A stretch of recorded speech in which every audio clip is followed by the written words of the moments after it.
الحمدللہ رب العالمین والصلاة والسلام علی خاتم النبیین وعلی آلہ واصحابہ اجمعین اما بعد بسم اللہ الرحمن الرحیم۔ 8 رمضان المبارک اور میں آج آپ سے مخاطب ہوں۔ آج کی اس نشست میں آپ کے سامنے نبی مہربان صلی اللہ علیہ وسلم کی ایک بڑی پیاری حدیث رکھوں گا۔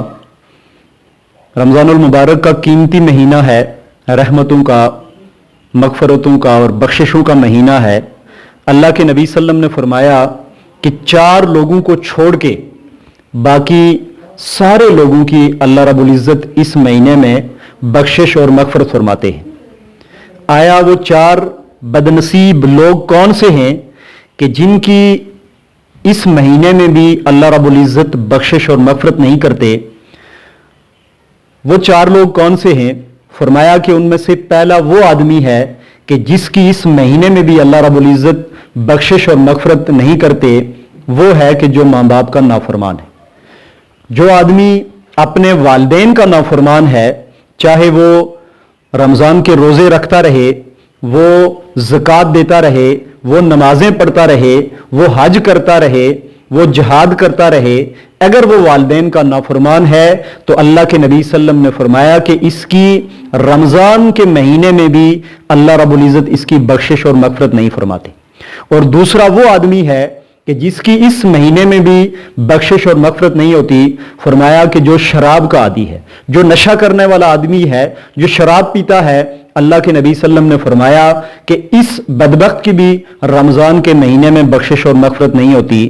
اور تیسرا وہ آدمی ہے کہ جس کی اس مہینے میں بھی اللہ رب العزت بخشش اور مغفرت کا اعلان نہیں کرتے، جو رشتہ داروں سے برا سلوک کرنے والا ہے، جو رشتے توڑنے والا ہے، جو قطع رحمی کرنے والا ہے۔ اللہ کے نبی صلی اللہ علیہ وسلم نے فرمایا کہ جو آدمی رشتے کو توڑتا ہے، جو قطع رحمی کرتا ہے، اس کی بھی اللہ رب العزت اس مبارک مہینے میں بخشش اور مغفرت نہیں فرماتے۔ اور چوتھا وہ آدمی ہے کہ جو دل کے اندر کینہ رکھنے والا ہے۔ ایک ہوتا ہے بغض اور ایک ہوتا ہے کینہ۔ جو آدمی اپنے دل کے اندر کینہ رکھتا ہے، اللہ کے نبی صلی اللہ علیہ وسلم نے فرمایا کہ اس آدمی کی بھی رمضان کے مہینے میں بخشش اور مغفرت نہیں ہوتی۔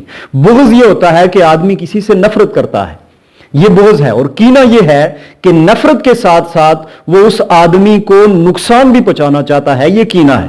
تو اللہ کے نبی صلی اللہ علیہ وسلم نے فرمایا کہ جس کے دل کے اندر بغض ہوگا، جس کے دل کے اندر کینہ ہوگا، اللہ رب العزت اس مقدس مہینے میں بھی اس کی بخشش اور مغفرت نہیں فرماتے۔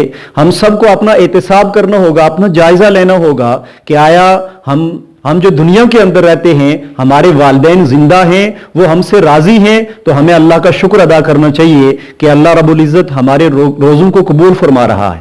اور اس بات پہ بھی اللہ کا شکر ادا کرنا چاہیے کہ اگر ہم نشے کے عادی نہیں ہیں اور اگر ہم نشہ کرنے والے ہیں تو اس کا مطلب یہ ہوا حدیث کی روشنی میں کہ اللہ رب العزت ہماری اس بھوک اور پیاس کی شدت کو قبول نہیں فرما رہے ہیں۔